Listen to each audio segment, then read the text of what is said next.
La fois dernière, on a abordé la boucle pression-volume physiologique, donc celle d'un cœur sain à l'état de repos. Aujourd'hui, on reste dans le thème de cette boucle pression-volume, mais on va appliquer des variations aiguës de facteurs déterminants sur celle-ci, et donc en constater les changements. Et on va voir quelques utilisations, quelques applications en physiopathologie notamment. Donc ceci, c'est la courbe pression-volume qu'on a tracée ensemble la dernière fois.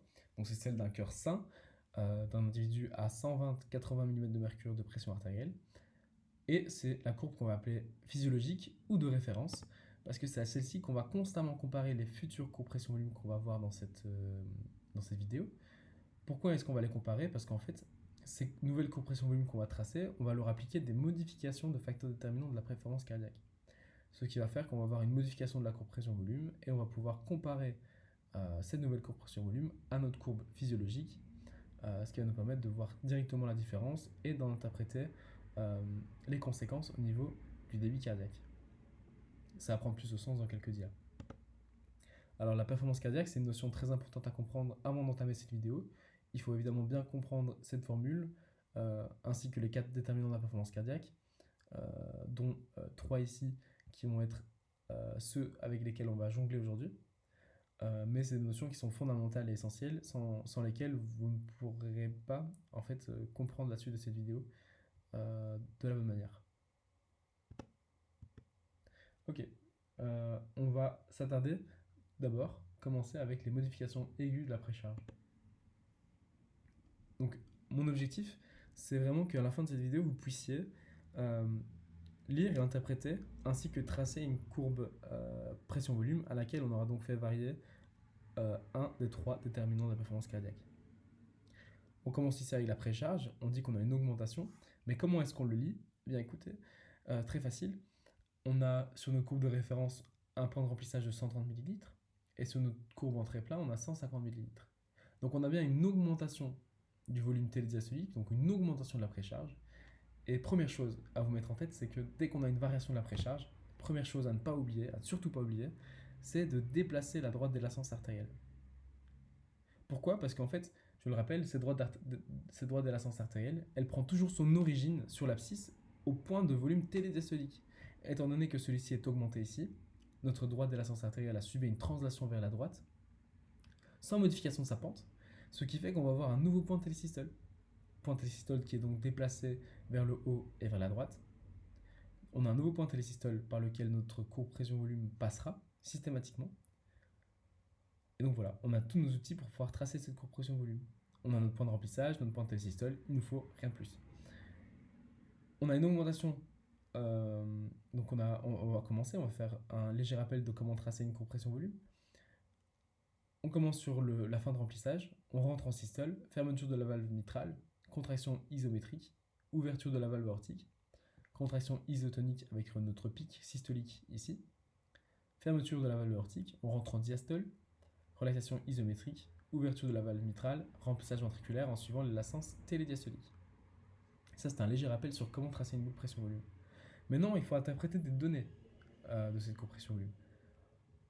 On avait vu ça en fin de vidéo. Il y en a 2 qui sont très importantes à relever, c'est la pression artérielle et le volume d'éjection systolique. Celui qui va nous intéresser le plus, c'est le volume d'éjection systolique. Pourquoi? Parce que c'est un des 2 facteurs directs du débit cardiaque. Je le rappelle, le débit cardiaque est égal à la fréquence cardiaque fois le volume d'éjection systolique. Et comment on lit ce volume d'éjection systolique? C'est l'écart entre les 2 droites verticales d'une courbe pression-volume. C'est en fait le volume télédiastolique moins le volume télésystolique. Et ici, on voit que l'écart entre les 2 traits plats est supérieur à l'écart entre les 2 traits pointillés. On a donc bien une augmentation du volume d'éjection systolique, donc une augmentation du débit cardiaque également. Ça traduit de l'adaptation intrinsèque du ventricule, donc de la régulation hétérométrique de Frank-Starling. Les notions de régulation hétérométrique et homéométrique, je vous conseille de les connaître vraiment à fond avant de continuer cette vidéo. C'est des notions très importantes également en physiologie cardiaque de manière générale, et ça va vous permettre de comprendre les notions de précharge et de contractilité d'une manière très approfondie. Si vous avez compris ces 2 notions de régulation hétérométrique, c'est génial en fait, parce que c'est des points très importants en physiologie cardiaque. Voilà, donc ça c'était pour l'augmentation de la précharge. L'augmentation de la précharge qui, comme on l'a dit, est bénéfique pour le débit cardiaque et donc pour la performance cardiaque. Maintenant passons au cas opposé. à la diminution de la précharge. Encore une fois, on compare toujours notre courbe de référence à nos nouvelles courbes. On a bien un volume télédiastolique qui est diminué. Qui dit variation de la précharge dit translation, déplacement de la droite de la sens artérielle. On avait une translation de celle-ci vers la gauche, cette fois-ci, vu qu'on a une diminution du volume télédiastolique. Elle garde la même pente. Elle induit un nouveau point de télésystole par lequel passera notre courbe pression-volume. Et donc, encore une fois, on peut la tracer. Donc, systole, pic systolique, diastole, remplissage ventriculaire, et ainsi de suite. Maintenant, on va pouvoir interpréter les données. On commence par le volume d'éjection systolique. On a un volume d'éjection systolique qui est diminué. Et ça, c'est catastrophique parce qu'elle est drastiquement diminuée, elle est en plus très fortement diminuée. Et c'est catastrophique, pourquoi? Parce que, je le rappelle, le ventricule gauche, il est précharge dépendant. Ça veut dire qu'il aura du mal, en fait, à s'adapter à des modifications, à des réductions de précharge. C'est très compliqué pour le ventricule gauche de s'adapter à ceci. Et on peut, suite à cette connaissance, on peut comprendre plusieurs choses. On voit également que la pression artérielle systolique est diminuée. Et ceci, ça a une application clinique, en fait, même sur la vie de tous les jours. Je vais vous lire ceci. En temps de forte chaleur, il est commun de voir des personnes faire des malaises. Lorsque le sujet est déshydraté et se lève brutalement, la précharge diminue fortement, ce qui diminue la pression artérielle systolique, comme on l'a vu là. Le cerveau est hypoperfusé et le patient tombe dans les pommes. En effet, c'est des choses qu'on peut voir notamment en été chez les personnes âgées, c'est très fréquent. Et donc voilà une application de cette compréhension de l'effet de la précharge, la diminution de la précharge sur la performance cardiaque, et vraiment le fait que le ventricule gauche est précharge dépendant, ventricule gauche est précharge dépendant, et que c'est assez dramatique quand on a une diminution de ce volume d'éjection systolique. Voilà. Un autre facteur qui peut diminuer la précharge, c'est l'augmentation de la rigidité ventriculaire. Donc je le rappelle, la rigidité ventriculaire est exprimée par l'élastance télédiastolique sur notre courbe pression-volume. L'élastance, c'est bien l'inverse de la compliance. Je vais vous faire l'exemple avec la compliance parce que c'est une notion qui est un peu plus simple à comprendre. La compliance, je le rappelle, c'est cette capacité qu'a le ventricule c'est cette capacité qu'a le ventricule à accepter un certain volume pour un même niveau de pression. Donc si l'élastance augmente, la compliance diminue. Donc le ventricule va pouvoir accepter moins de volume pour un même niveau de pression. Et en fait, c'est ce qu'on voit ici. C'est qu'en fait, le remplissage ventriculaire se termine précocement, à un même niveau de pression que sur la courbe physiologique, parce que la rigidité ventriculaire a augmenté. On a donc globalement une diminution de précharge, encore une fois, diminution de la précharge, déplacement de la sens artérielle, et on peut retracer encore une fois notre courbe pression-volume. Et ici, c'est assez semblable en fait, une fois que tout ça est tracé à la dia précédente.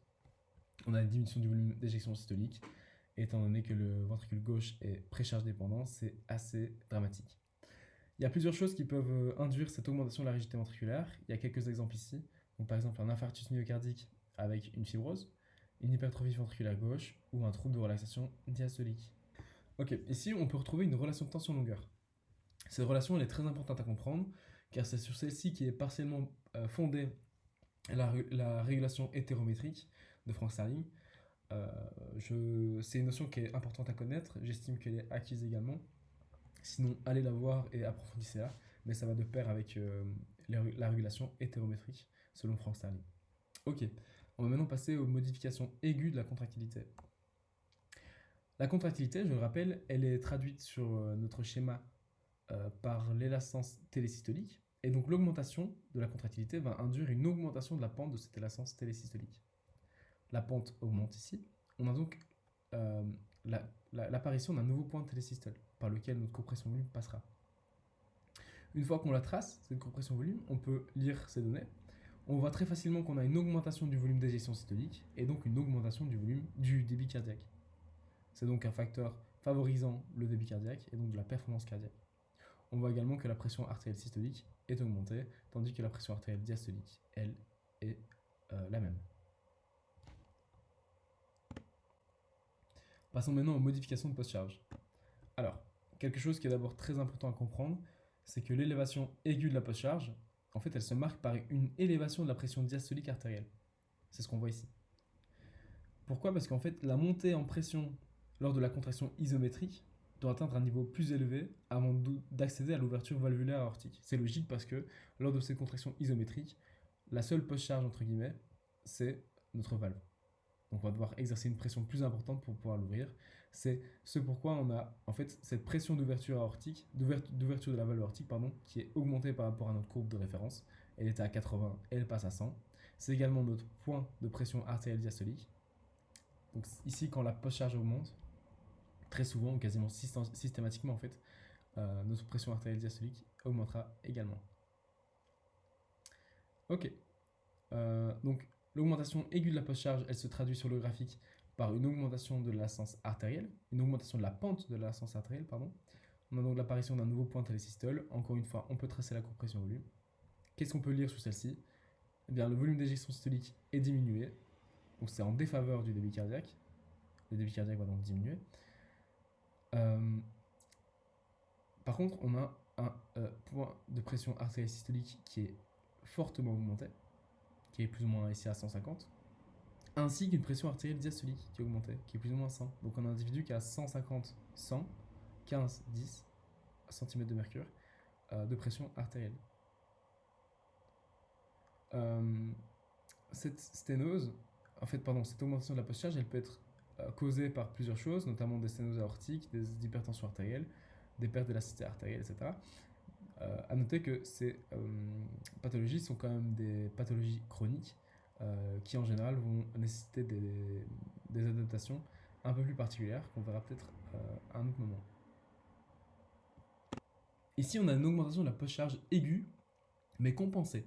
En fait, on va prendre exactement la même augmentation de la post-charge que sur la dia précédente, mais on va la compenser. En fait, c'est le ventricule gauche qui va la compenser avec un recrutement contractile, donc une augmentation de la contractilité pour garder un volume systolique stable. C'est ce qu'on voit ici en fait. L'ascens artérielle a une pente augmentée de par sa post-charge augmentée. Elle a une ascens télésystolique augmentée également parce qu'on va recruter des unités contractiles supplémentaires. On voit donc que le volume systolique ici, il est rétabli. On voit que sur la dia précédente, on avait une perte de volume d'éjection systolique. Ici, il est plus ou moins rétabli. Donc en fait, l'augmentation de la contractilité va permettre de maintenir un débit cardiaque stable. On voit que ici, la pression artérielle diastolique est toujours augmentée. Par contre, on a une pression artérielle systolique qui explose.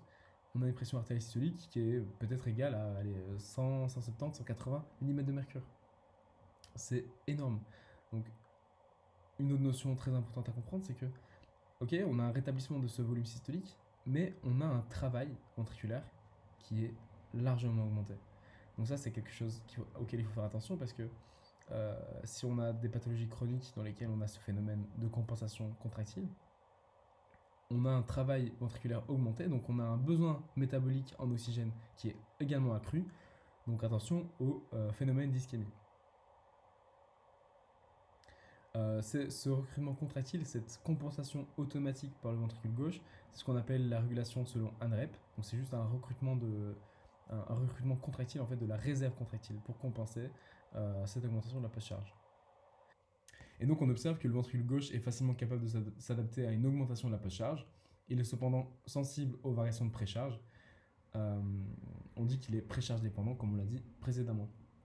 Mais voilà, on peut faire un lien entre l'anatomie et la physiologie. On voit que l'épaisseur du ventricule gauche est beaucoup plus importante que celle du droit. Par exemple, le ventricule droit, lui, va être non pas précharge dépendant, mais post-charge dépendant. Ça veut dire que, par exemple, si on a une augmentation de la pression dans le circuit artériel pulmonaire, eh bien, le ventricule droit va avoir beaucoup de mal à compenser cette augmentation de la post-charge du ventricule droit. Donc le ventricule droit est post-charge dépendant, tandis que le ventricule gauche est pré-charge dépendant. Son épaisseur, en fait, sa musculature va lui permettre de s'adapter très facilement à une variation modérée de la post-charge.